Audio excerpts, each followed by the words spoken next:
Important কথাটা কি, এই যে সাপে কামড় বাড়ছে না, এবং সাপে কামড় এই বাড়ার কারণে রোগী নতুন নতুন আসতেছে। এখন আমাদের যে ফিল্ড লেভেলে আপনারা যারা আছেন তারা প্রাথমিক চিকিৎসাটা জানা দরকার, তাই না?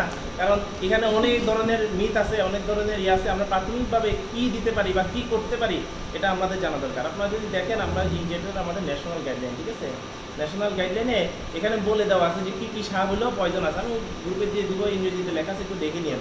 এই পয়জনাসের মধ্যে কোবরা, এটা তো চিনে নিই, ঠিক আছে, কালো কেউটে কিছু সাপ আছে, তারপর গাছে কিছু সাপ আছে, গেছো সাপ বলে সবুজ সবুজ, আর এখনকার জীবনে সবচেয়ে ডেঞ্জারাস এটা হলো রাসেলস ভাইপার বা চন্দ্রপোড়া। রাসেলস ভাইপারের মেইন কথা হচ্ছে এটা হলো বিষাক্ত সাপ, এটা নিয়ে কোনো সন্দেহ নাই, ঠিক আছে। এখন এটা রোগীটা আসলে আপনারা কি করবেন, রোগী সাপে কাটা রোগীর যে জিনিসটা হচ্ছে যে করো, সাপে একটা কামড় দিল, কামড় দেওয়ার পর কী হলো, এটা এখানে বিষটা গেল, তাই না? এই বিষটা ইফেক্ট করবে কোথায় গিয়ে, এটা থেকে সে সারা শরীরে চলে যাবে, তারপরেই তো ইফেক্ট করবে। এই যে বিষ দিছে, বিষ দেওয়ার পর ইফেক্ট আলটিমেটলি হবেই, ঠিক আছে, এটা মানে এভাবে তৈরি করা, ঠিক আছে, সাপটা আল্লাহ তাআলা এভাবেই তৈরি করছে বিষাক্ত সাপ হিসেবে, ঠিক আছে। আমাদের টার্গেট কি? টার্গেট হচ্ছে এই বিষটা যাতে এখান থেকে শরীরে না যায়, এটাই হলো আমাদের টার্গেট। কীভাবে শরীরে যায়? আমরা একটু দৌড়াদৌড়ি করলে গা গরম হয় না? কেন গরম হয়? কারণ রক্ত প্রবাহ বেড়ে যায়, ঠিক আছে। এখন আমাদের টার্গেট হচ্ছে যখন এই সাপে কামড় দিল তখন এখানে রক্ত প্রবাহ করতে দেওয়া যাবে না, ঠিক আছে, এখানে কোনো ম্যানিপুলেশন করতে দেওয়া যাবে না। তাহলে একটা মানুষকে যদি সাপে কামড় দেয়, তাকে প্রথমে যায় কী বলতে হবে? প্রথমে বলতে হবে, রিঅ্যাসিওর করতে হবে যে ভয়ের কিছু নাই, আপনি স্থির থাকেন, আপনি অস্থির হবেন না। আপনি যদি হাত পাটা নাড়া করেন বা বিষটা আপনার শরীরে চলে যাবে। প্রথম হলে যে আপনি স্থির থাকেন, এবং আমাদের উপজেলায় এই চিকিৎসার অ্যান্টিভেনম সরকার কর্তৃক প্রদত্ত আছে, এবং আমরা এখানে দিছি, আমরা দেওয়ার পর দেখছি এবং সারা বাংলাদেশে দিচ্ছে। রাসেলস ভাইপারের এগেনস্টে দিস অ্যান্টিভেনম ইজ মানে কার্যকরী, তাই না? আমাদের উপজেলা স্বাস্থ্য কমপ্লেক্সে কি এটার অ্যান্টিভেনম আছে? আমাদের উপজেলা স্বাস্থ্য কমপ্লেক্সে কালুখালীতে 20টা অ্যান্টিভেনম আছে। 20 সাপের কারণে চিকিৎসা, বৈজ্ঞানিক চিকিৎসা যেটা আছে এটা আমাদের হাসপাতালে আছে, ঠিক আছে। এখন কি করতে হবে? ওই হাত বা পা যেটা কামড় দিছে এটা নড়াচড়া করা যাবে না, কোনো প্রকার ম্যানিপুলেশন করা যাবে না। কি করতে হবে? ওই হাতটা ইমোবাইল করে রাখতে হবে। মনে করেন হাতে এখানে কামড় দিচ্ছে, তাহলে কি করবেন? এরকম একটা নিয়ে, মানে একটা বড় দণ্ড নিয়ে, ঠিক আছে, দরকার হলে এরকম করে লাগাইলেন, ঠিক আছে।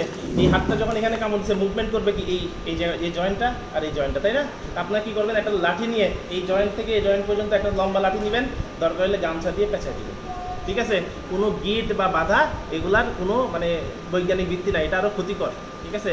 গিট বাধা এগুলো আরও ক্ষতিকর। কী ধরনের ক্ষতিকর?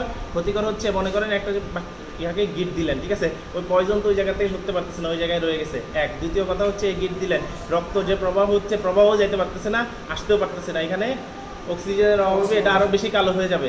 3 নম্বর কথা হলে গিট দিলেন, এক জায়গায় নিয়ে গেলেন, সে সাথে সাথে গিট খুলে দিল, তখন এতক্ষণ যে বিষগুলো জমা ছিল সব একসাথে সার্কুলেশনে যাবে, একসাথে রোগীর প্যারালাইসিসে একসাথে মরে যাবে, ঠিক আছে। এটা হলো কথা। এখন কি করতে হবে? আমাদের ইমোবিলাইজ করতে হবে। ইমোবিলাইজ করতে হলে কি আমাদের বলে যে প্রেশার ইমোবিলাইজেশন, সেটা কি? একটা স্পেটার দিয়ে, স্প্লিন্ট দিয়ে আপনি জাস্ট গামছা দিয়ে পেঁচাবেন, শেষ। এটা দিয়ে আপনি হাতটা নাড়াবেন না, এটা স্থির করে রাখবেন। পায়ে কামড় দিলে পায়ের মধ্যে একটা বাঁধবেন, দড়ি দিয়ে বাইরে স্প্রিন্ট করে দিবেন, হালকা করে গামছা যখন পেঁচায়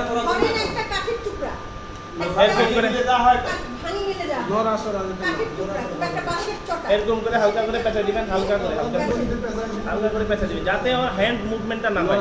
হ্যান্ড মুভমেন্ট হলে কি হবে?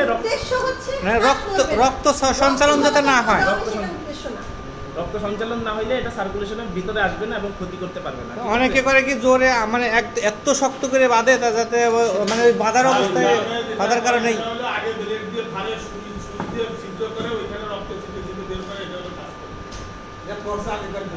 এগুলা সম্পূর্ণ ইনএফেক্টিভ, ঠিক আছে।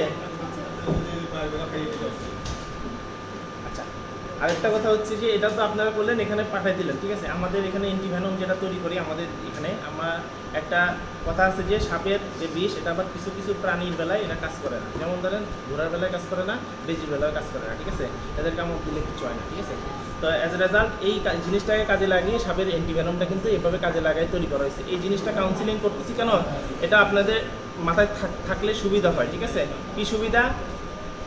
মনে করেন এই এই যে সাপের অ্যান্টিভেনমটা যেটা তৈরি করছে, ঠিক আছে, এই অ্যান্টিভেনম তৈরি করার আগে এটা ঘোড়ার শরীরে দিছে, ঠিক আছে। ঘোড়ার শরীরে দেওয়ার পর 2-3 ঘন্টা বা 5 ঘন্টা পর ঘোড়ার শরীরে এর বিরুদ্ধে অ্যান্টিবডি তৈরি হয়েছে। তারপর ওই ঘোড়ার শরীর থেকে রক্তটা বের করে ওটাকে কি করে মানে ওটাকে পিউরিফাই করে একেবারে অ্যান্টিভেনম তৈরি করা হয়েছে, ঠিক আছে। তো অ্যান্টিভেনম যখন তৈরি করা হয়েছে ওই অ্যান্টিভেনমটা আমরা মানুষের শরীরে দিচ্ছি। তো কিছু কিছু চান্স থাকে, এজ এ রেজাল্ট কিছু হাইপার সেন্সিটিভিটি রিয়াকশন হওয়ার চান্স থাকে। তারপরও আমাদের যে অ্যান্টিভেনম বর্তমান যে সরকারের যে সাপ্লাই অ্যান্টিভেনম, এই অ্যান্টিভেনমের ওরকম রিয়াকশন পাওয়া যায় না। সাপদের কিন্তু সবার একটাই কথা যে আমরা যে সাপ্লাই দিচ্ছি এরকম রিয়াকশন আছে কিনা, ঠিক আছে। এখন পর্যন্ত কিন্তু ওরকম পাওয়া যায় না, ঠিক আছে। খুবই কার্যকর এবং এই অ্যান্টিভেনম যেরকম এত প্রসেস করে তৈরি করা হয়, আমরা বলছি 10টা ডিভাইসের সাথে একটার দাম হচ্ছে 1300 থেকে 1400 টাকা। তাহলে 10টা যদি একজনকে দিই কত টাকার ওষুধ দিচ্ছি? 14 থেকে 15,000 টাকা সম্পূর্ণ ফ্রি এটা, তাই না? সম্পূর্ণ ফ্রি দেওয়া হচ্ছে এটা, ঠিক আছে। 14 থেকে 15,000 টাকার ওষুধ সম্পূর্ণ ফ্রি দেওয়া হচ্ছে। হ্যাঁ, রাসেল ভাইপারের বিরুদ্ধে এখন পর্যন্ত দেখা গেছে ভালো কার্যকর, ঠিক আছে। এখন স্যার বাক্সাতে যে রোগীটা ছিল উনি কি বেঁচে আছে এখনো? আছে, উনি বেঁচে আছে না ম্যাডাম? বেঁচে আছে, ভালো আছে।